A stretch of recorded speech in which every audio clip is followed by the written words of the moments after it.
Dalam rangka mempererat tali silaturahmi dengan masyarakat, pemerintah Kota Makassar menggelar buka puasa bersama pada Jumat 22 Maret 2024. Acara yang digelar di Anjungan City of Makassar ini menghadirkan 5.000 anak yatim dan 3.000 satuan perangkat daerah lingkup Kota Makassar. Berikut berita selengkapnya untuk Anda. Anjungan City of Makassar dipadati ribuan masyarakat yang ikut serta dalam acara buka puasa bersama yang digelar oleh pemerintah Kota Makassar.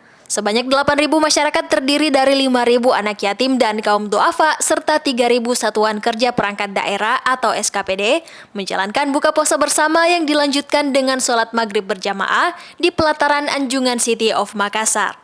Dalam momen ini, para SKPD diberi tanggung jawab untuk menyedekahkan 3 item berupa takjil, makan malam, serta santunan kepada para anak yatim dan kaum duafa. Masing-masing memberikan sedekah tersebut kepada 1 atau lebih anak yatim dan duafa yang hadir. Hal tersebut diungkapkan oleh Wali Kota Makassar, Muhammad Ramdan Pomanto. Ya, saya kira silaturahmi seperti ini dan saling mendoakan seperti ini. Jadi anak-anak yatim mendoakan SKPD-nya, SKPD menyantuni anak yatim, kemudian mendoakan kotanya. Dan saya kira kita bisa lihat hari ini. Biasanya kalau hujan, kalau kita bikin acara berhenti. Itu berkah.